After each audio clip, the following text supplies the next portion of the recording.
When Dad makes his mind up about something, there's no changing it, so I don't know why I thought that I would get through to him. There's no harm in trying. I wanted to buy this place to give him a reason to come home, but all it would do is remind him of the disaster that his life has become. I just hope that the same thing doesn't happen to Lucky. Lucky's in a completely different situation. No, I know not. You're worried about him. Of course I'm worried about him. He's on drugs again. Did you know that? I mean, you weren't here the last time that it happened. You don't know the hell that he had to go through to come out of it. Okay, let's just try to keep all this in perspective, all right? Lucky lost his wife and his son within months of each other. That's more than enough reason to drive anybody to a bottle of pills. I think that Lucky deals with his problems the same way that Dad does. He, I don't know, takes a match to his life and watches it burn just like he did our family home. I'm just afraid if he goes down that road again, he'll never be able to get out of it. That's what we're here for. Well, according to him, there's nothing we can do. And maybe we could have at first, but now we're all so damaged, so. This is the legacy Dad left behind. I hope he is proud. You're not my father in any way that counts, and I'm okay keeping it that way. Well, I never got a chance to be your father because your mother never told me that you were my son. Yeah, the only reason why she told her the truth is because I was lying on your carpet bleeding with a hole in my chest, and she thought that was the only way to make you not finish me off. So let's not kid ourselves about what I mean to you. You know, you can pretend that I'm just some gangster who donated DNA, you know, but you know what? You know that's not true. When we're talking to each other like we're talking right now, I'm your father, you're my son. It feels that way. Save your breath. I'm not Michael. Look, you're not Michael. I've done everything I can to keep Michael away from the business. He's working in my warehouse. It's legit. That's what you wanted, right? Yeah, for now. What happens when he wants more? He's going to prove himself or try to, and he's going to get himself killed. You keep going after Johnny, that's exactly what's going to happen. I heard about what you did last night, hanging him over the balcony. My mother had to fire off a shot to get your attention. Olivia, she's overreacting. Look, you and Johnny, you want to kill each other, you go right ahead. But you leave my mother out of it.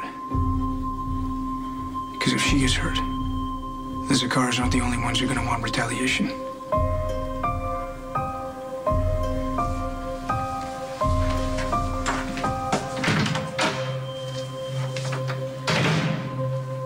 Why are you pushing me so hard to be Sonny's support system? The man is a ticking time bomb.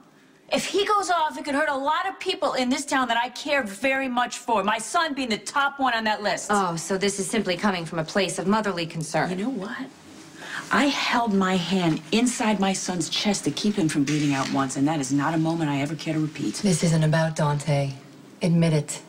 You never got over Sonny. Oh, please, What? break. What? He's the father of your child, the first boy you ever slept with. You're telling me you never had any fantasies about what your life might have been like if you told him the truth? Being a mob wife has never been a fantasy of mine.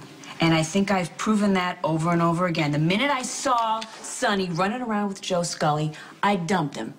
Okay? And by the time I found out I was pregnant, it was too late. You two were already together. Yeah. And you resented me for years. Oh, get over yourself. What? Are you denying that there was never any tension? I'm not. Of course not. We fought all the time. That's what families do, especially our family. That's how we show each other that we love each other. So I'm thinking that maybe you could extend the same courtesy to Sonny. If you could pull yourself away from being queen bitch for long enough. Ooh. Wow. Why is it that successful women are always deemed bitches? No, really, I've worked hard to get everything you see in this room, and I'm not going to apologize to you for it. And you know what? I got no problem with your work ethic. I would even be really, really proud of you and everything that you've accomplished if you weren't so busy pissing on all the little people around you. That is lovely imagery, Olivia. Really. Huh? Not that I'm surprised. You can take the girl out of Bensonhurst. Yeah, but you can't take the stick out of your own ass, can you? Don't start with me. Or what? Or what? What, are you going to take out your earrings and start grabbing handfuls of hair like the time I stole your stupid cashmere sweater? Yes, you did. And that was the one nice thing I owned, and you ruined it. Yeah, mustard doesn't come out of pale pink, does it? You always did know how to push my buttons, yes, didn't you? I did. You got me so worked up this afternoon. That what? You went to talk to Sonny, didn't you? No, I didn't go talk to Sonny. I was in the area picking up proof, something that my assistant should have done. But of course, Maxie doesn't have any interest in working with me. Is it really, really that important for you to keep up this kind of pretense? That you can't be a human being once in a while? I am so sick and tired of your little smug remarks, Olivia. Your life is far from perfect, and you want to judge me? I don't think so. Yeah, you're gonna try and stop me? Oh, yeah. Come on. Right here, right now. You want to arm wrestle? Yes, this is how we solve things. In junior high. Are you scared? Of Catherine Hardwick Howard? I don't think so. No, you wanted Connie. You got Connie. You see that? I guess I did. I guess there's still a little Bensonhurst left in you. Now, could you just let her come out and play once in a while?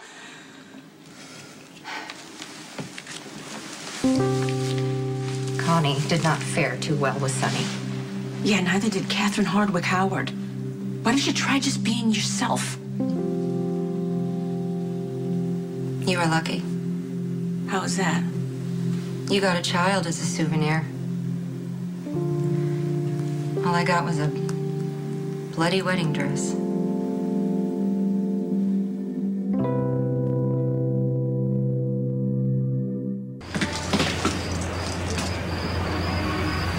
Fear not, Maximista. The jackal is not far behind.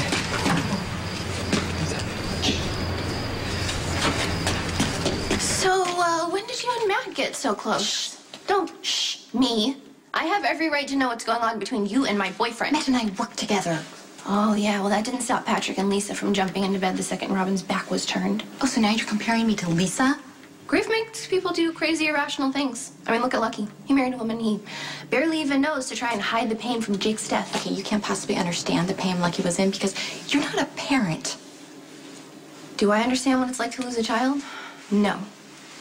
But I do know that I wouldn't be alive if Bobby and Tony hadn't lost theirs. BJ was my best friend, Elizabeth, and her dying turned my world completely upside down. I had to deal with survivor's guilt for years. So you don't get to tell me I don't know what pain feels like. Just lower your voice. Stay away from Matt. Matt and I are friends, nothing more. Oh, right, like I'm supposed to believe that with your history of cheating. Oh, don't you dare throw Nicholas in my face, not after what you did with Lucky. Lucky was a consenting adult. Lucky was an addict, and you supplied him with pills, and then you tried to trap him by faking a pregnancy so he would divorce me. Oh, okay, I get it. That's what this is about. You're trying to get back at me by throwing yourself at Matt because I slept with Lucky. God, you really don't listen to anything anyone says, do you? It's payback, Elizabeth. Admit it. I am not having this conversation. I'll take that as a yes. We are friends, nothing more. I am not trying to steal your boyfriend. Not that you could. You should spare yourself the embarrassment. Matt likes a woman who's put together. Someone who takes a look at herself in the mirror before she walks out the door in the morning.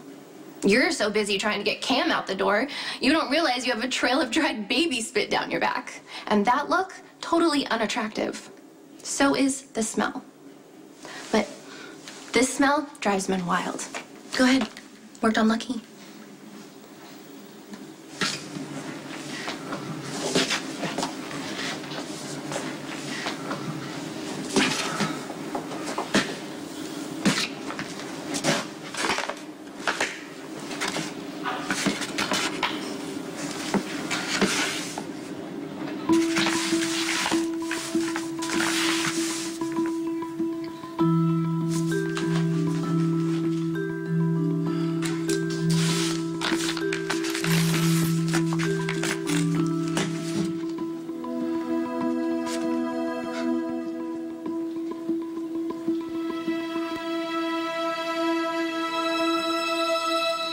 Thank you. Not that it'll help. You look like hell.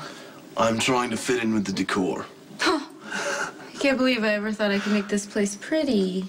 Are you thinking about selling? Selling would make things final, and I wouldn't have that relationship with Dad, but I can't keep living my life like this. I need to move on, so selling makes the most sense. Well, you know, being the kind, caring, self-sacrificing brother that I am, I would be willing to buy the place off you. Or maybe just manage it if I can't cobble together enough cash to cover the cost of rent. Oh, really? So by managing it, you mean paying off the gaming commission to look the other way so you can keep playing high-stakes poker in the back room? Well, yeah. And you get a cut. Come on, it could be a very lucrative partnership. Oh, totally. Totally. Yeah. Except for the fact that all the money would go to your hospital bills. Oh, come on, I had one off night. You are a glutton for punishment. No, I've been called worse things, if you can believe that. Wow. I think it would be good for everyone if I got this place out from all of us. Sorry. No worries. You are all out of favors, Maxie. Maxie's disappeared and there's another fitting scheduled. And you're calling me because? Well, I don't have time for a learning curve. You know what I expect? Make it happen. Okay. What was that about?